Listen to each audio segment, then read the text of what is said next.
Pretty relevant win tonight, guys. Pretty relevant win tonight.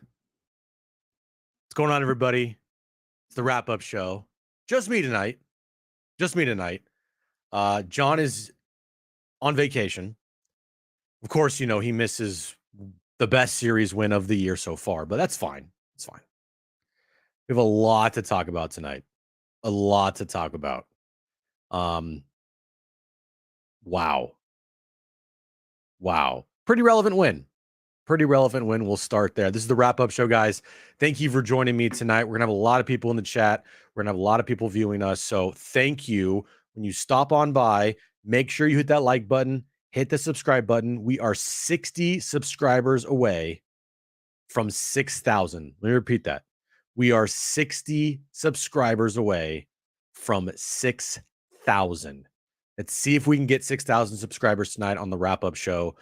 It would be a great show to get 6,000 subscribers from after this 6-3 win tonight for the Padres, winning 2 of 3 in LA versus the Doyers. So again, let's get this video tonight to minimum 300 plus likes, and we are 60 away from 6,000 subscribers. You guys are the best. Love you all. Welcome to the wrap-up show. Let's get it started. I mean, look, tonight's win,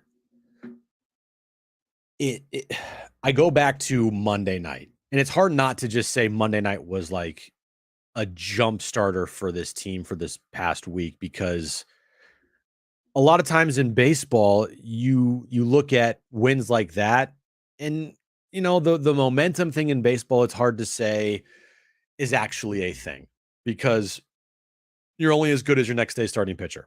That's how baseball works. It's not like football. It's not like basketball, where you could legitimately have momentum, guys on a hot streak, teams are playing well, and you can carry that into the next game. Baseball, it's a day-to-day sport. But I just go back to that night, Monday night.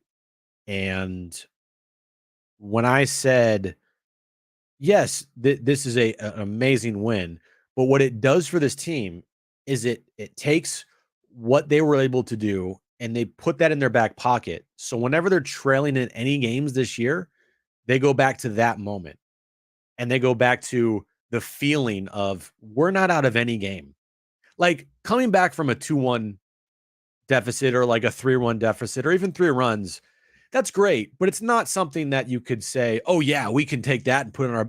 When you come back from 8 runs down on Monday night versus the Cubs and you win that game 9-8, that is a true, put that in our back pocket. We'll go back to that game whenever we're trailing in any game at any moment. And I feel like that is carried this week. Friday night in LA, the comeback victory. Tonight in LA, the comeback victory, albeit it was only 3-1, but you lose last night in a game where, you didn't have a hit until I want to say the 6th inning. We'll get to the Jerks and Profar stuff. We'll get to the Jerks and Profar and the Will Smith stuff, because that's very juicy. But, you had the comeback win on Monday. You have the comeback win on Friday, and you have the comeback win tonight. This team right now, at this point in the season, is creating an identity of, we are never out of the game. That, to me, say what you want about everything, right? Pitching, defense, the team that hits a bunch of home runs, right? If you are a team that creates an identity of, we are never out of a game and we are going to have a bunch of come from behind victories this season, those are the most scariest baseball teams to play throughout the entire season into the postseason. They just are. When you go up on a team, and the Dodgers have done this for years now. When the Dodgers go up, when the Dodgers trailing games, do you feel like the Dodgers are ever out of it? No, you don't. Because what have they created? They've created a culture of, we're never out of games. We are always in it because Look at us. Look at our lineup. We're the Dodgers. We're never out of games. It is very early on in a season to create a definitive narrative on a team. But what they have done this past week is create a narrative of we are never out of games. We have the opportunity to come back in every type of situation. You love to see that. I mean, if you're a fan of this team, that is something that if you hang your hat on that, and you can prove it too, you can't just, I mean, it's one thing to say it, right? But it's another thing to like say it and then prove it. And that's what this team has done this past week with multiple come from behind victories. Friday night, last Monday night, and tonight, albeit it was a 3-1 victory. It's I see in the chat, Rich said the word. This team has fight. They do. They didn't have it last year. You saw none of it last year. You saw this team quit last season. This team this year has fight. And when you start accumulating these types of wins and you start stacking these types of wins up, I mean, sky's the limit. Now, they are 9-9. Would you like to have a better record? Absolutely. You would love to have a better record. But I mean, as John said the other night, like the trend lines for this team this year are all positive. They're all positive. You love to see the trend lines with this team and getting the series victory in LA. It is I think, along with the come from behind victory on last Monday night, it is a jumping off point for potential, for creating this, the identity of this season and creating an identity of this team. So we'll get into all of it. Full disclosure, I was out at dinner tonight. I did catch the from the Profar moment on that game on the radio, but I was out. It's Aaron's birthday, so we were celebrating, and so that whole thing. And tomorrow night, I don't know if there'll be a wrap up show tomorrow night, but tonight had to jump on because when you win a series in LA, I mean, of course, we got to do a wrap up show. You kidding me? So come on in, hit the subscribe button, hit that like button. We'll get to all your super chats.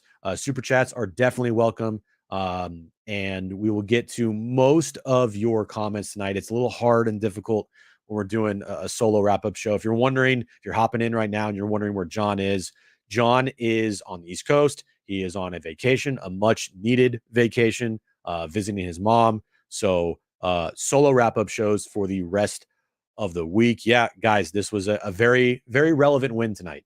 Very, very relevant win tonight. And this is getting to some supers here. First up from Jared. Thanks for the super, Jared. Says Jackson Merrill's the real deal. And Profar should never leave San Diego. Dude is the heart of this team, and it's clearly what we were missing last season. So we'll start with Jackson Merrill. Wow. His RBI to tie the game up there in the 6th inning, going 3 for 4 tonight. He was in the leadoff spot last night, and that was because Xander was having a day off, and they moved Jackson in the leadoff spot. And I like how once Bogaerts was back in the lineup, of course, Bogaerts didn't really do much besides 3 walks. We'll talk about the walks as well. But keeping Jackson Merrill where he's at, guys flourishing down at the bottom of the lineup. Keep him there. I mean, the dude's hitting 333 on the season. Are you kidding me? I mean, just looking at his stats right now. 54 at bats. All right. For a 20-year-old. 333 with a home run, 5 RBIs, 2 stolen bases, an 845 OPS. But the OPS isn't the most impressive part to me. The 333, you could argue that's the most impressive. To me, the most impressive part is in 54 at-bats, he has only 11 strikeouts and 8 walks. He has a 419 on-base percentage. To me, that number is the most impressive number and part of what Jackson Merrill is doing right now. It just is. His slugging isn't that great. It's 426. All right. When you're a 20-year-old, you know, you don't see many 20-year-olds have a 400 plus on base percentage. You just don't. You just don't at all. And that is, to me, by far the most impressive part of what Jackson Merrill is doing. Another 3 hits tonight. Going into the season, you were, at least I was definitely worried that this wasn't going to work. I never said that he wasn't going to, I never said he was going to fail. I always said I was cautiously optimistic that Jackson Merrill was going to prove that he belongs and prove to the front office and AJ Preller that the move to start him in center field, the position he's never played before, was going to work out. And also, like, they need this to work out. It's still, look, 54 at bats does not make an entire career, but to start a career, 54 at bats, doing what he's doing, that could catapult you onto having a fantastic rookie season.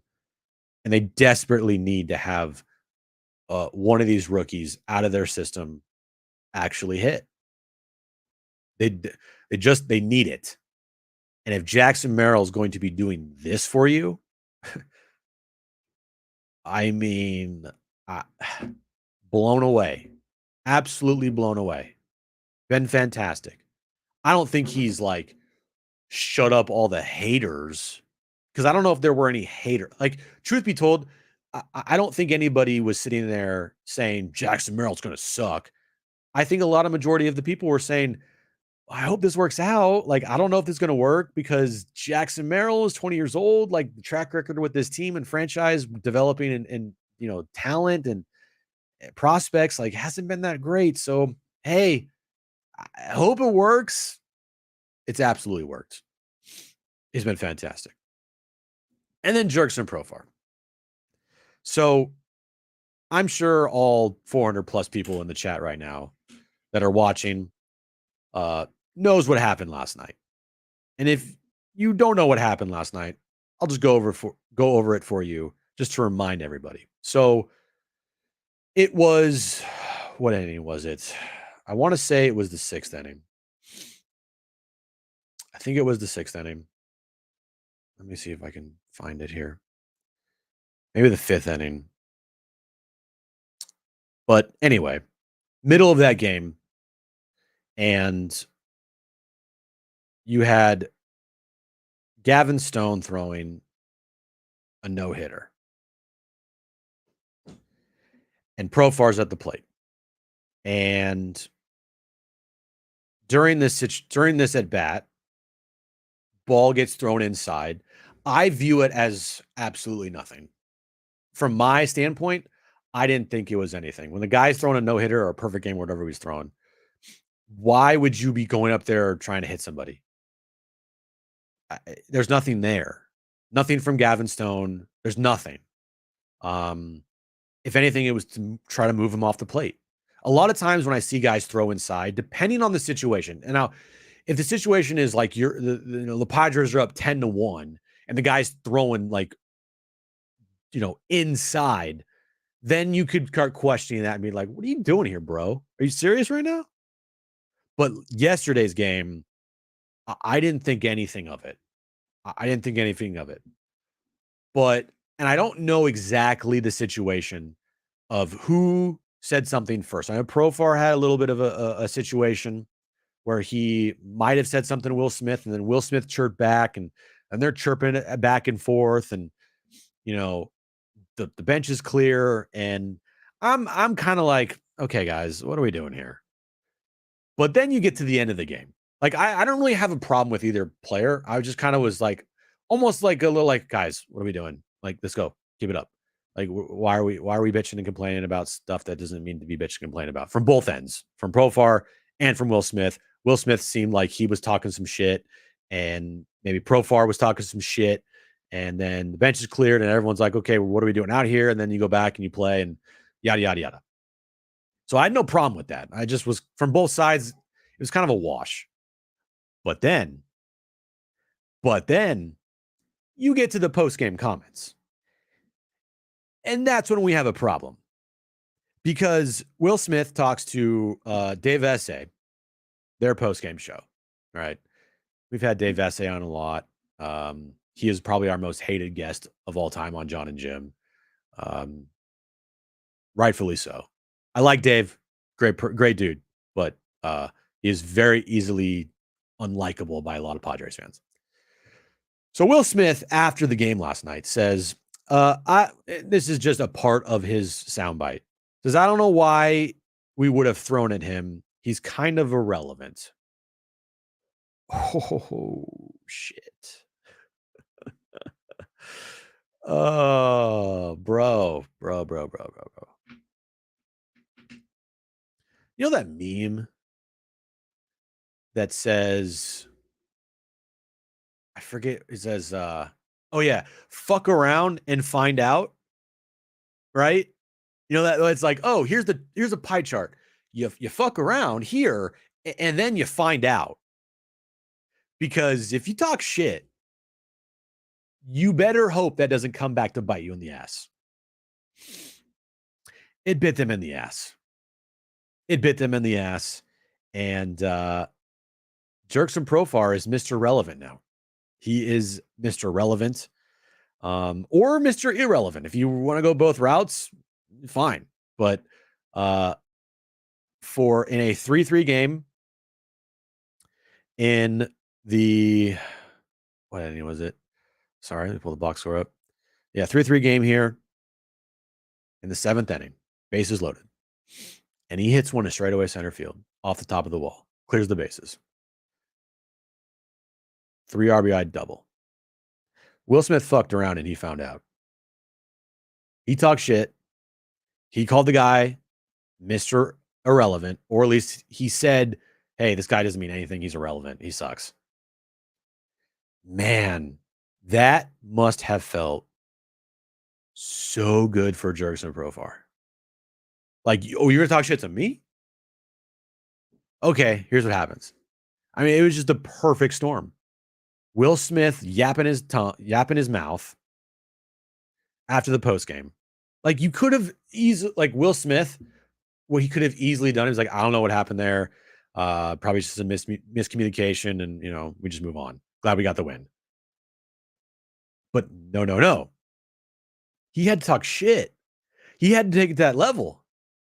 And once he took it to that level, if you're Will Smith, you better pray to God that Jerks and Profar doesn't have a big time hit versus you.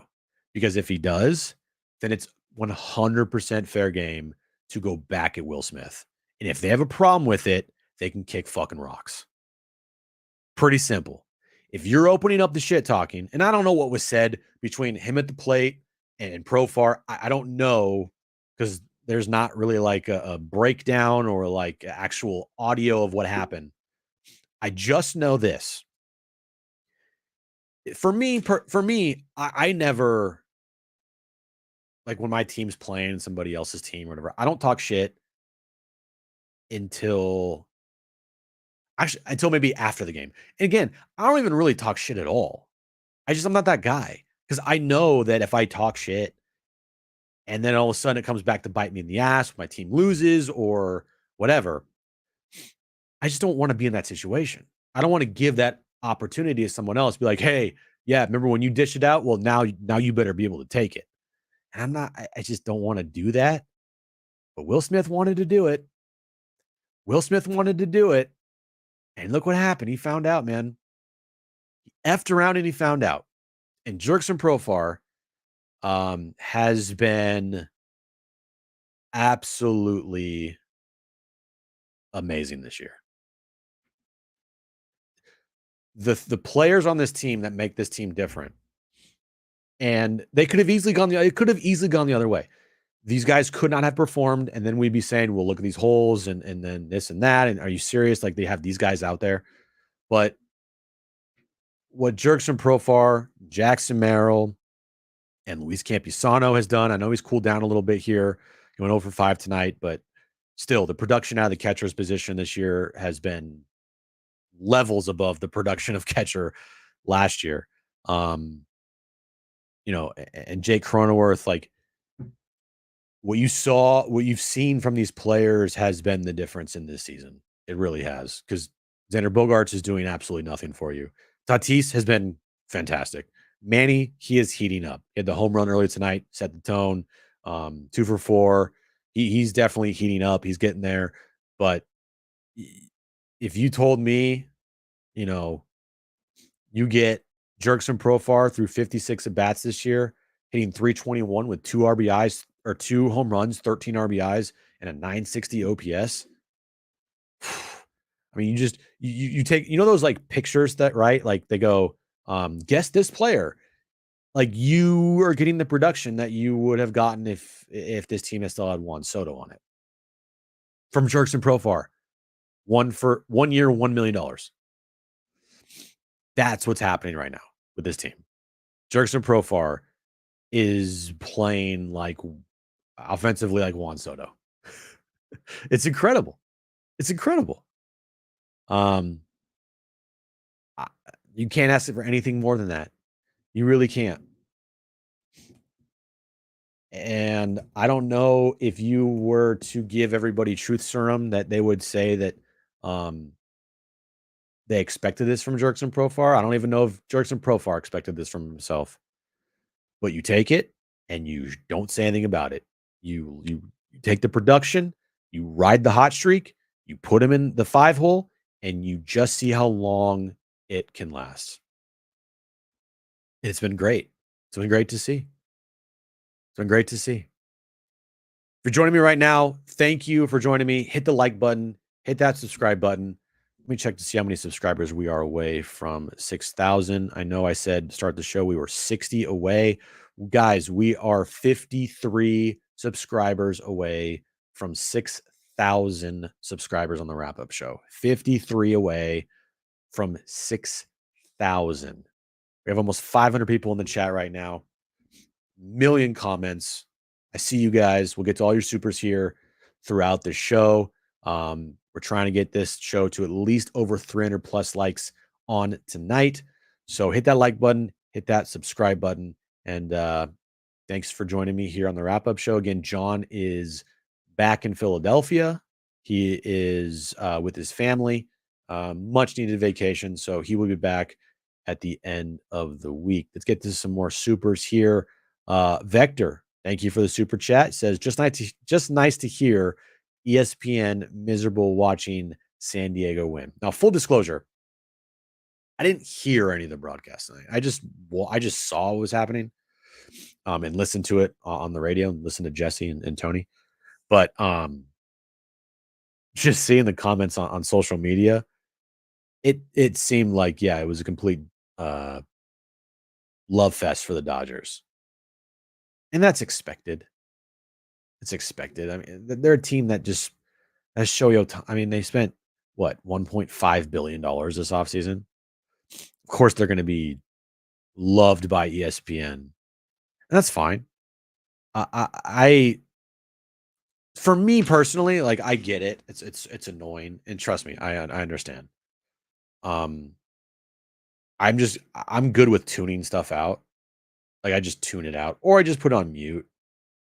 Just like whatever. I'm not going to bother worrying about something that doesn't have to be worried about. And it made it great that the Padres won tonight. It was great that Jerkson Profar and Jackson Merrill, um, you know, they came through tonight big for this team.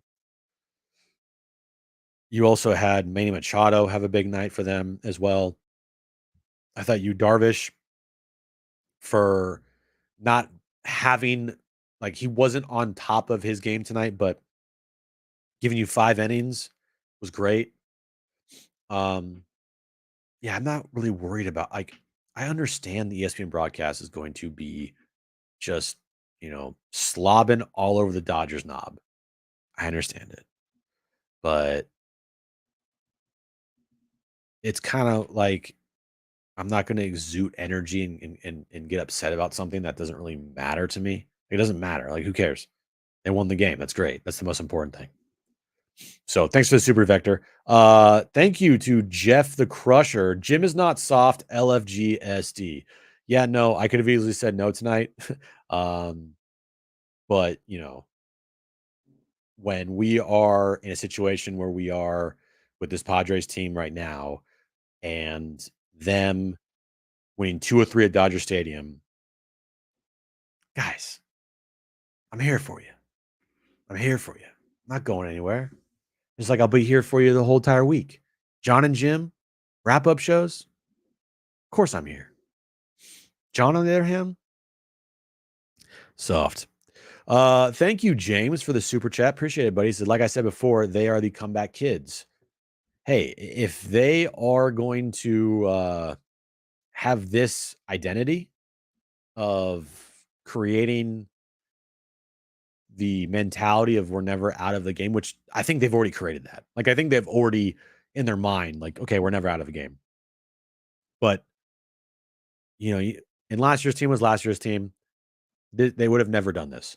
But this year's team, you already have 3 major comeback victories under their belt, and they have opening day. I forgot about opening day. Opening day is a comeback victory against the Giants. So you have what? 4 comeback victories this year? 4? If I'm not mistaken. Maybe they have more, but opening day, they trailed late in game. They trailed late in that game, and they won.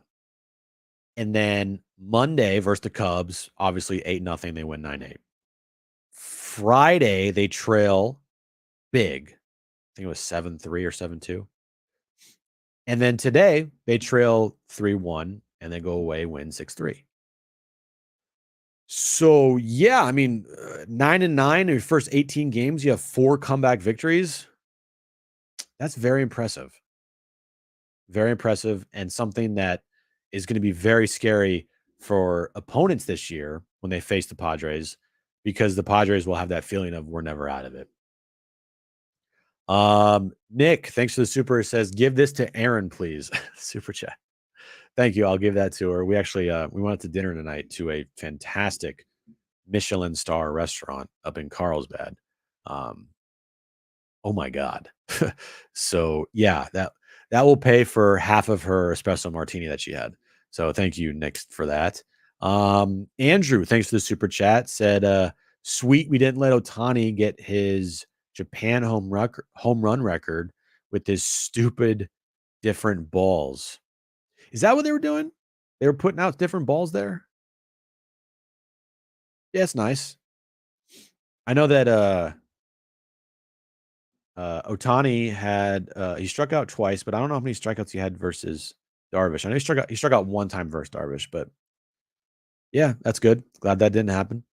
SJL Stevens, thanks for the super chat, buddy. Appreciate it. Says thanks forever being here. It feels so good not having to dread watching a baseball game this season. Yep, you watch these games now and you feel excited. You feel and this team's fun to watch. They're fun to watch. They just are. Their offense is so much better than it was last year. They have the ability to come back in any game that they trail. The names on paper at the beginning of the year, you look and go, I don't know about that one. How's this team going to score a bunch of runs? But to their credit, because of what Jerkson Profar is doing, because Jackson Merrill is doing, and having Manny in this lineup, and what Jake Cronenworth has done this year, having Toddy in this lineup, they're a fun team to watch right now, and you never feel out of it. And one thing I do want to get to, thanks for the super chat, SJL Stevens. Before we get to our title sponsor, Mark Nimitz, what they did tonight and what they have done throughout the entire year so far, this lineup, they are tough outs. They are tough outs. And what I mean by that is they don't strike out a lot. They don't. there might be moments where it's like, oh, that was a bad at bat, right? And there's going to be moments in this season where they have games where they go and strike out like, 10 times and have only 2 walks or 1 walk or no walks. It's going to happen. But tonight, drawing 14 walks, that's the sign. And that is what we all saw in 2020, what we all saw in 2022, for the first half of 2021. Getting this, like getting a bunch of pitches during plate appearances and drawing this many walks. I mean, they just grind out at bats. They make the other pitcher throw a million pitches. Bogarts with 3 walks. Toddy with 3. Sorry. Bogey with 3 walks. Toddy with 2 walks. Crony with 2 walks. Manny with a walk. Proe with a walk. Azokar with a walk. Ha-Sung Kim with 4 walks. Jackson Merrill, Campisano, Rosario, and Wade didn't have any walks, but Jackson Merrill went 3 for 4. Wow. Just the incredible. Just absolutely incredible. All right, let's get to, hold on here. Got to get to our title sponsor, Mark Nimitz. Mark Nimitz has been a title sponsor of the wrap-up show since the beginning. He's our good buddy. He's always texting us about Padres games. He is a lifelong Padres fan. And if you have any insurance needs, you need to go to Mark Nimitz. He is the only place to go for all insurance needs. All his information is below. He can help you with auto insurance. He can help you with house insurance. He can help you with life insurance. Any type of insurance that you need, Mark is your man. Again, on the bottom ticker below is how to reach out to Mark Nimitz, mnimitz@farmersagent.com. When you reach out to our buddy Mark, let him know that John and Jim from the wrap-up show sent you. All right, let's get back to some super chats here. John, thanks for the super chat, buddy. Appreciate it, man. He says, I'll take 500 for the tough schedule we've had so far. Brewers are tough, but certainly feel confident. Schedule will get easier, but we are looking good. Yeah, again, like I said, you want to have a better than 9-9 record because you just do. I mean, that record is everything this year. It's if all the indicators are really good, but they're 82 and 80, like who gives a shit about? And who cares about anything else? Like last year they were 82 and 80. Blake Snell won the Cy Young. I don't think people are sitting here constantly reminiscing over Blake Snell's Cy Young. They're sitting here thinking last year's team was not good enough. They didn't win enough games. They'd won 82 games. It makes all the difference. If last year's team makes the postseason with Blake Snell's Cy Young, it feels different. It doesn't feel like this like hollow, weird award that happened because individual performances are awesome, but team performances are better. And the indicators of this team right now are on the up. They just are. Everything that they're doing, it feels like it's going in a positive direction. And you just hope soon the record will match those positive indicators. Because 9-9 is 9-9. It's 500. And if you just are looking at records alone and then watching these games and not knowing the record of the teams, it's like, no, they're not a 500. Like watching this Padre team the last week, if you didn't know the record, you would not be telling me they're a 500 baseball team. You're probably telling me they're one of the better baseball teams in baseball. And hopefully those things change. Hopefully they go on a little hot streak here, win a couple series, and they have a good month and get out to that good start that I said they needed to get out to. 18 games is not considered to me a start of a season. It's what's your record after the first month. And if their record after the first month is they're 3 or 4, hell, 5 games over 500, that's a good start. Or at least that's a start that you feel decent about. 5 games over 500, you feel fantastic about it. If they are doing all the things they are doing now, with Profar being what he is in the middle of this lineup, Jackson Merrill continuing to produce and develop like he is, Cronenworth, Toddy, Manny being the 2, 3, 4 hitters that you expect them to be, right? Coming up with big hits, giving you power. You're getting good starting pitching. And then the bullpen. We haven't even talked about the bullpen yet. Talk about them next year. You get all those things and you get out to a really good start. You get to about 5 games. You feel really good about yourself. You just do. I'll maintain it, continue to say it.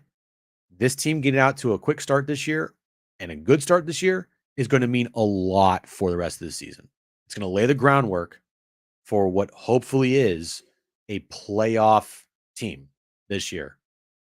And who knows? I mean, you go into the postseason and you have that identity of we are never out of a game. I mean, talk about a scary baseball team to face if that is the type of team they are.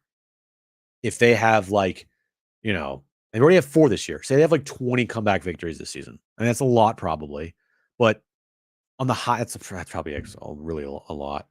All right, say 15. They say they have 15 comeback victories this year. 15 to 20. I mean, their confidence is not going to waver if they trail in the game. It's just not. And that is a scary team to face. Thanks for the super chat, John. Really appreciate it, buddy. Hold on, let me pull up here. And one thing we haven't talked about yet is the bullpen. De Los Santos, Matsui, Peralta, Suarez. They combined for 4 innings, 2 hits, no earned runs, 1 walk, 1 strikeout. Listen to the ERAs of these guys right now. De Los Santos, a 1.23 ERA. Matsui, 0.93 ERA. Juan Peralta, a 1.0 ERA. Robert Suarez, a 1.08 ERA. I might be proven right here because I said this bullpen has the potential to be a top 5 bullpen in all of baseball. And what they have done the last week has been fantastic. Yuki Matsui is awesome. He has given you everything that you've hoped for and asked for this season. Juan Peralta, same thing. De Los Santos, same thing. It was a great trade. Trading away De Los Santos or getting De Los Santos in the offseason for Scott Barlow. It was like we saved like what $4.5 million, but get the same exact pitcher, maybe even better than Scott Barlow. Yeah, sign me up. And then the key to this whole bullpen to me is Robert Suarez. Robert Suarez being a lockdown guy in the 9th inning. They've been fantastic. It was a fantastic performance tonight from the bullpen. The bullpen in the series has been awesome. Not a lot of people are talking about Mike Shildt's bullpen management now, are they? Again, I said, look, Mike Shildt has not had a game where you go, man, that fucking sucked. He hasn't yet. And what he's done with the bullpen, it takes some time. Especially a brand new bullpen. When you have a brand new bullpen, you're not going to have guys have definitive roles right away. You're going to need to test it out. You're going to need to make sure that you give guys opportunity. And if they succeed in those opportunities, make sure to continue to put them in places to succeed. And that's what Mike Shildt is doing and continuing to do. We've established that Robert Suarez looks to be back to 2022 Robert Suarez. That's awesome. So you have him penned in as your closer. Okay. A guy that can give you more than 3 outs, a guy that is going to be throwing 100, and he's going to more often than not get you the save that you want him to get, or whatever you ask of him to do. And then you look at the bridge to get to Robert Suarez. You have Yuki Matsui, Wandy Peralta, and now you got to put De Los Santos in that conversation as well. But with Matsui and Peralta, what those 2 guys are doing, Matsui has been incredible Just incredible what he's doing this year. I mean, he's giving you multiple innings. He's giving you 4 outs, like, a lot. Same thing with Wandy Peralta. It just now you know the bridge, and now you have these roles being chiseled out, and it makes it easier going forward, where you're not thinking like, "Oh, is this guy gonna do here? Is gonna," like they tried Johnny Brito. They tried to give him an opportunity. Didn't work out. Guess what? You haven't seen Johnny Brito since. And when you see Johnny Brito, it's going to be in a situation where they put in Kolick, where it's like, okay, we're trailing by 4 runs. You need to keep it at 4 runs. They tried to give him an opportunity late in the game, and it didn't work out. Not his fault, by the way, right? It wasn't his fault. It was the defense of Hassan Kim. Johnny Brito got the out or got the ground ball. That was going to be a double play. But these last couple games that they won here in LA, Mike Schultz said, yeah, we're not going to try that. Even though Johnny Brito pitched fine in that game versus the Giants, like, I'm going with what's working right now.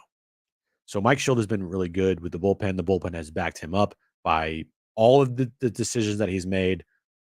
They've worked out.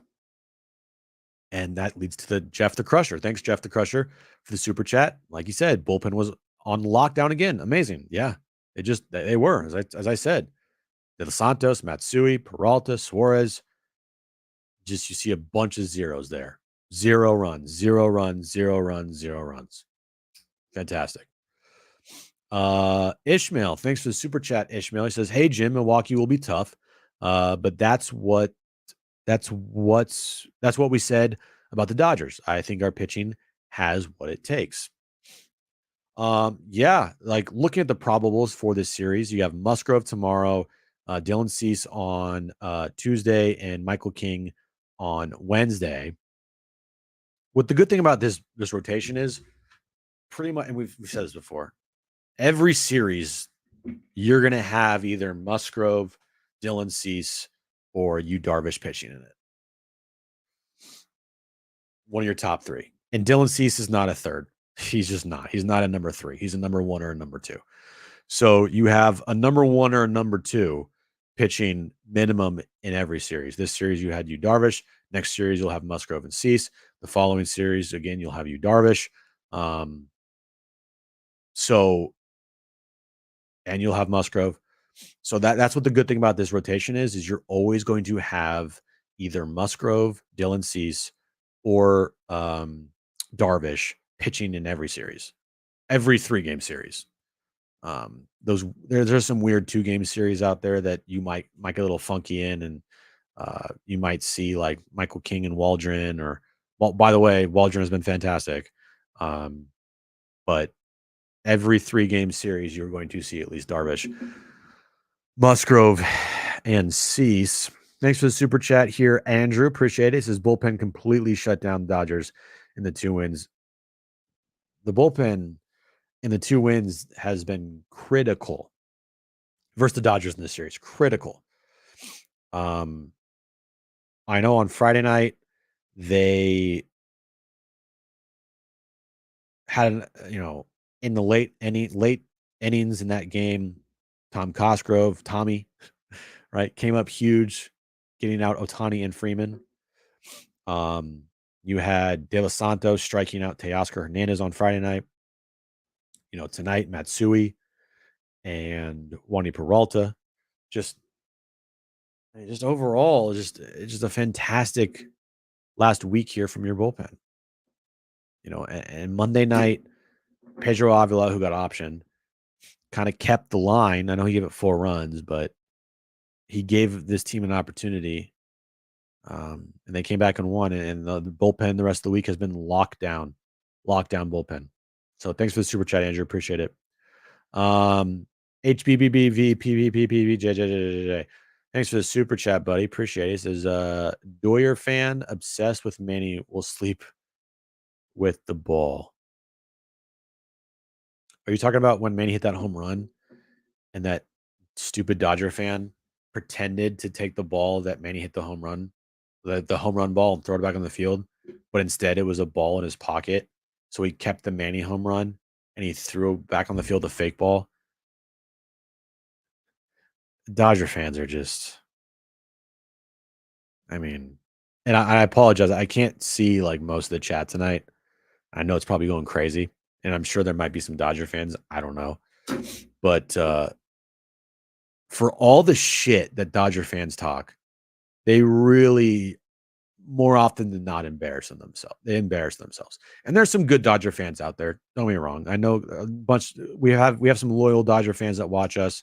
Um, this is not aimed at you, but I would say, there's a good chunk of Dodger fans that are just the most hypocritical fans you'll ever meet. And it's funny to watch. It really is. They are the ultimate um that urinal meme where a Padres fan is taking a piss in a corner and the Dodger fan sees all these open urinals and walks up right next to the Padres fan. It's like, what are you doing, bro? I didn't even talk about you. So the beef. Thanks for the super chat, beef. It's late to the stream, but what a win. What a series. No more 2023 talk. This year's different. So pumped right now. Let's go. Yeah, the 2023 talk is it. They're doing this team right now is doing, this is a great point, beef. They're doing a really good job now of erasing all narratives from last year's team that could have easily crept into this year's team. You felt like it was creeping in a little bit there. Don't lie. You felt like not this past week, but the previous week. You're like, oh, shit, here we go again. Score 2 runs, 2 runs, 3 runs, 1 run. You lose on that crazy Sunday in San Francisco. The ball flies out of Kim's glove. You're like, well, here we go. Here's the 2023 team. But to their credit, this past week, you're thinking less and less about the 2023 team. And you're thinking more and more about what this 2024 team could be and what this 2024 team maybe is. And that is what they needed to do. They needed to flip the script. They needed to erase that narrative. They needed to make sure that the shortcomings of last year did not creep into this year. There's been times where it has crept in, but the come from behind victories, like that's something last year's team never did. This team with runners in scoring position, it's what last year's team never did. And that is how you flip the script. That's how you wash away the bullshit of 2023. You inject the team with some new life. And it's not just about injecting the team with some new life like Jackson Merrill and Jurickson Profar and having Luis Campusano as your everyday guy, because they need to perform. You can't just put these guys in the lineup and say, well, that's different than last year's team because the vibes are great. Vibes can be great. But if the vibes aren't matched with performance, then it doesn't matter. It doesn't matter how fun these guys are off the field or in the dugout. If they're not performing on the field, it does not matter. And what's really cool about this team right now is that they're matching the vibes with the performance, especially Jurickson Profar and Jackson Merrill. Both of those guys have been a breath of fresh air in this lineup, not because they're just, new names and they bring energy to the dugout, but because they're performing. That is why. So again, it starts with performance and then goes to like everything else. Like it's like what comes first, the chicken or the egg? Well, to me, it's very simple. To me, it's performance first. You get the performance you're getting from those two guys in this lineup. And then it goes into the vibes of the team. Because let's be real here. I mean, if Jurickson Profar is hitting 120, do you think Jurickson Profar is going to be, the heart of a team? Do you think Jurickson Profar is going to be a guy that everybody looks to put a smile on their face. Like, you're going to be looking towards the guy that's hitting 320, right? The guy that's hitting 320 with a bunch of big hits and a bunch of big home runs and coming through clutch. Like, you're going to be looking at that guy. You're not is anybody looking at Tyler Wade right now? Like, no offense to Tyler Wade, but you get my point. You're going to be looking at the guy that's hitting 320, who's had big hit after big hit after big hit, who's backed it up, who went out there tonight and told Will Smith to shut the fuck up with his play. Like, that's how things change, is with people's play. Vibes, I mean, again, vibes are great. They're only great if the performance on the field matches it. That's it. Murray, thanks for the super chat, buddy. Appreciate it. Says tomorrow is Jackie Robinson Day. Love it. A great man. Yep. Jackie Robinson Day. Is it tomorrow? It's crazy. I didn't know that. Oh yeah, I guess so. Yeah. Jackie Robinson. Not much to be said there other than he's one of the greatest. And he completely changed the game. Completely changed the game there. Thanks for the super chat, buddy. Appreciate it.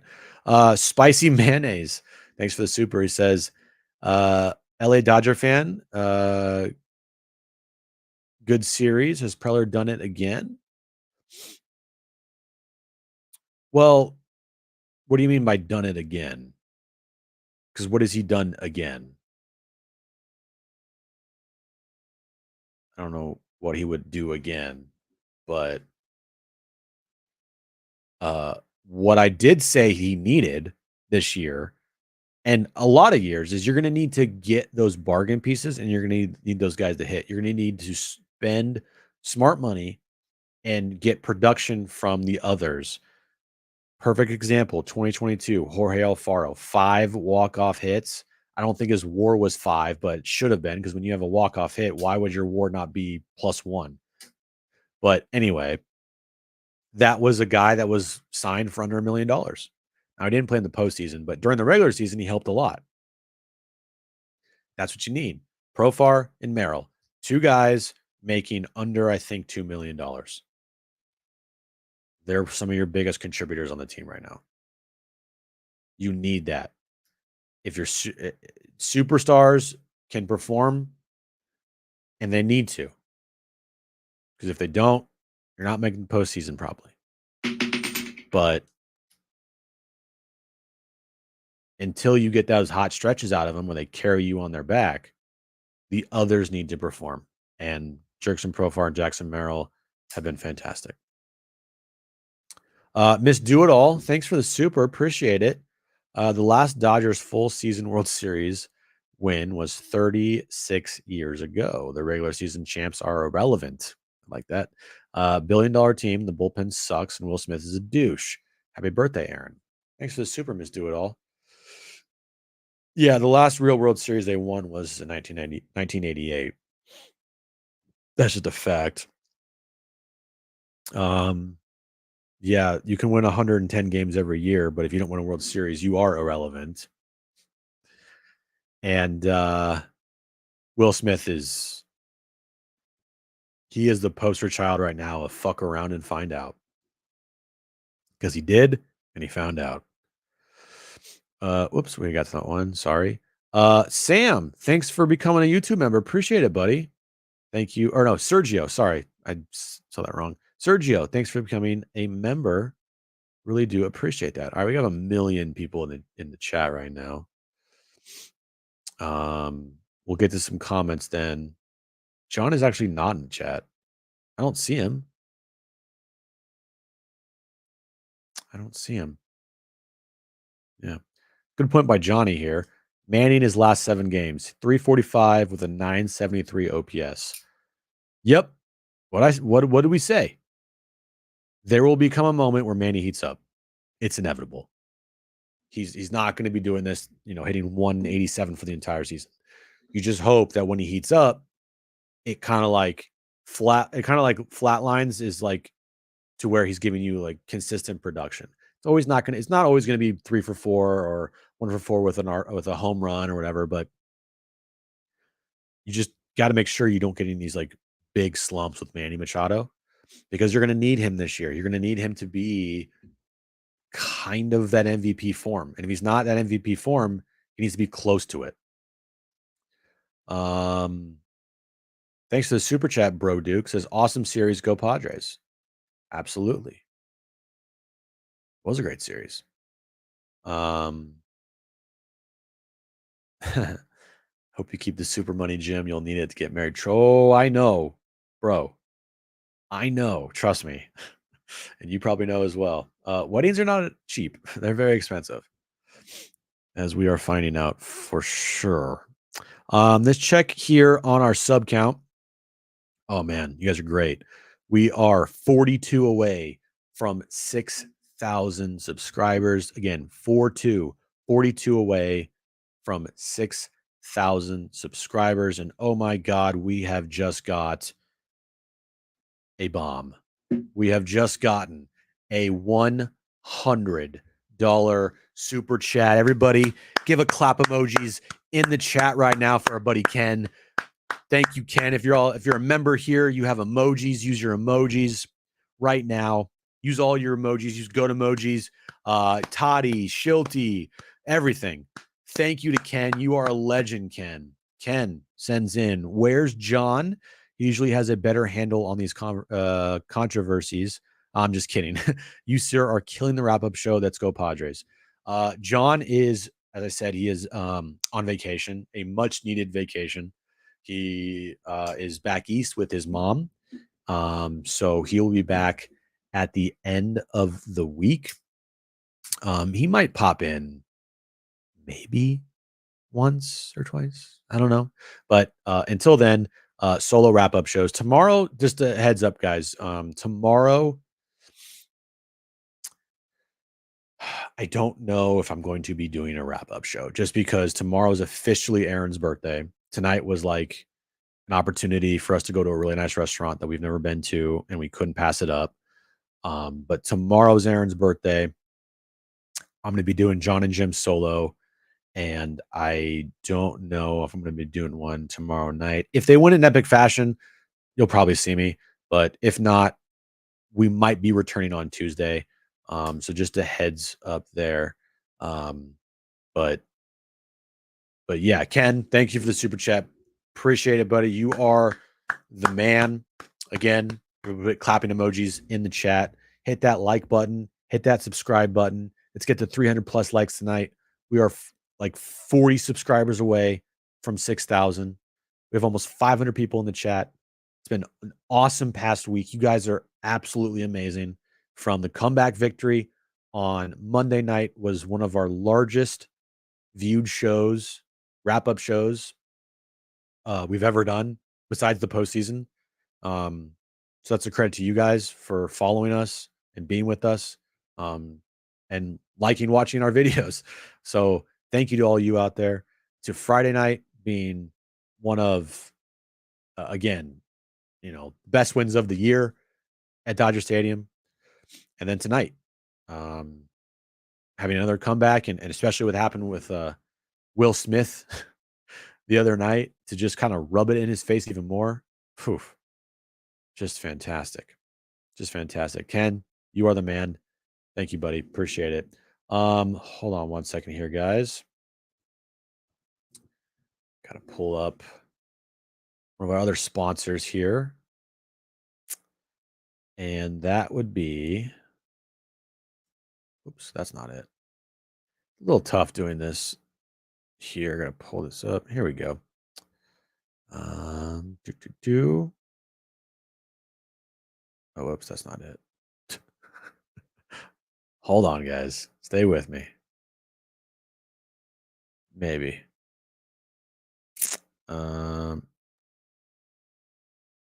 We do have to give a shout out to our other sponsor here on the wrap-up show, and that would be Aura. Thank you to Aura for being one of our loyal sponsors. And Will at Aura, he's also a lifetime Padres fan. He lives and dies with every pitch like Mark Nimitz does. If you want to live a healthy lifestyle and you crave that healthy lifestyle and don't know where to start, go to Aura, www.ora.organic. They have probiotics, they have sleeping pills, they have pre-workouts, they have post-workout proteins, they have everything you need, fish oils to live a healthy lifestyle. Go there right now, www.ora.organic. Pick up some supplements, and you will thank us later. So thank you to Aura. And we'll get back here to the wrap-up show. What is happening in the chat right now? Because there's a million people. There are a million chats. Any other questions out there that you guys want answered? Drop it in the chat and we can get to it. But you know, as far as tonight goes and the series go,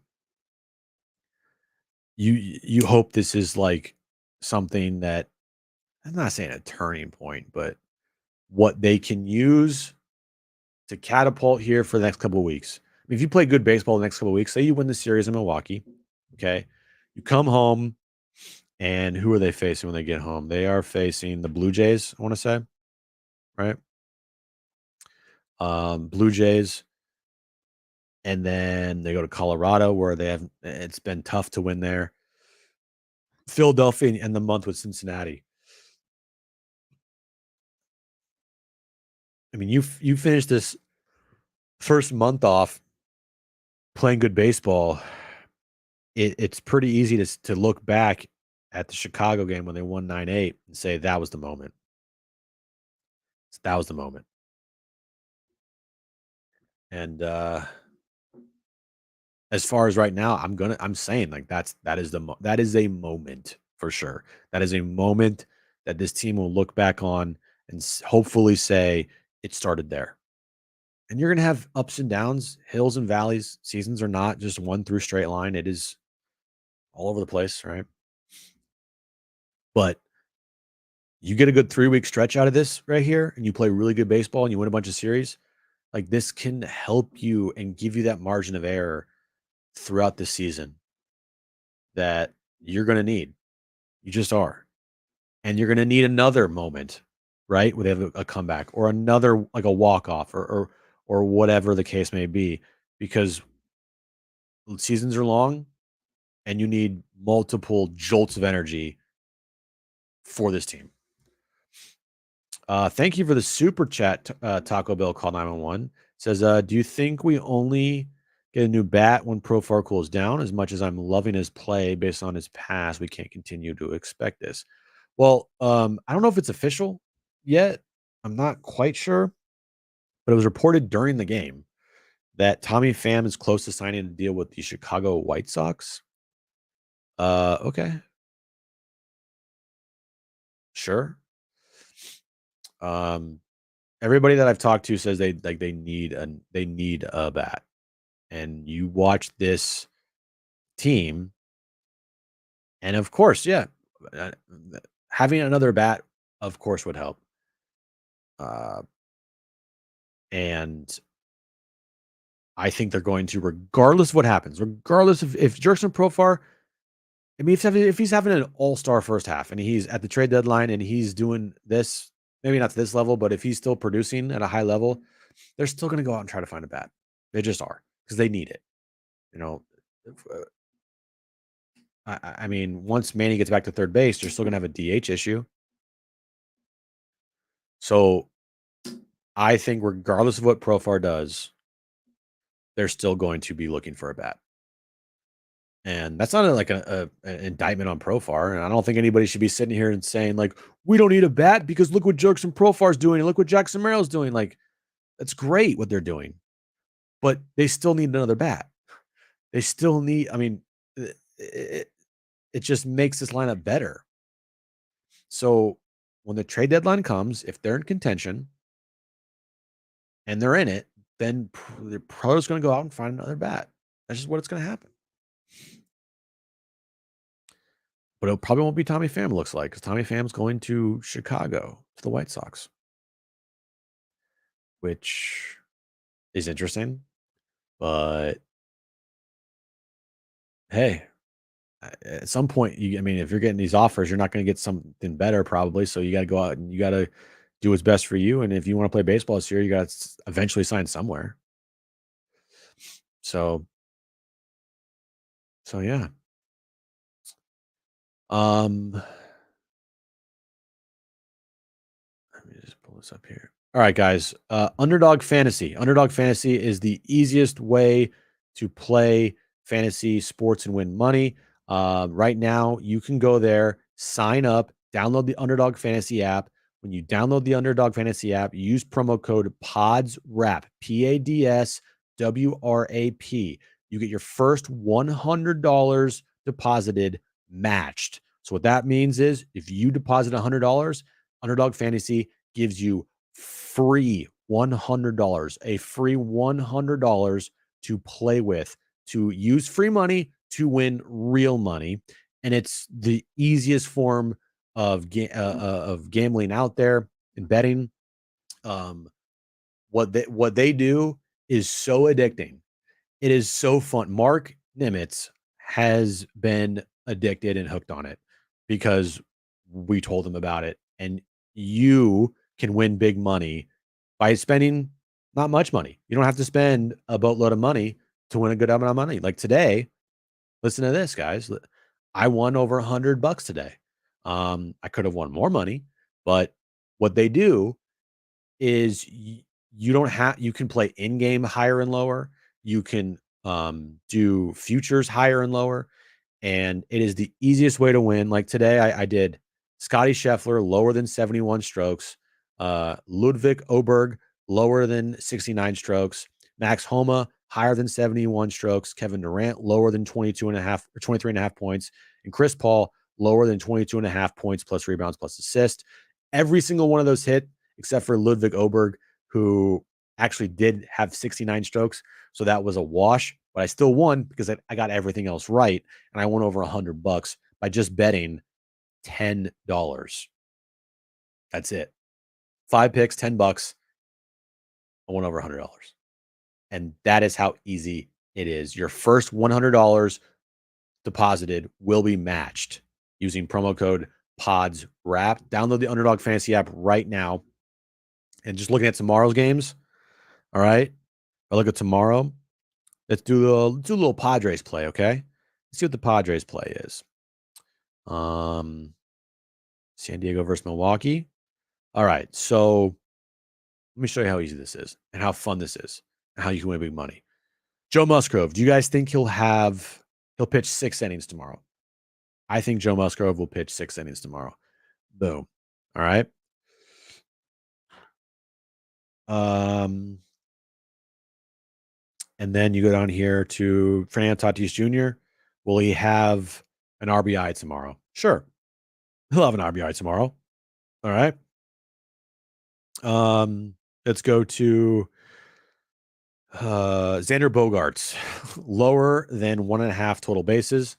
Yeah, I'll go with that one right there. Let's go to William Contreras. He will do let's do lower than a half single. All right.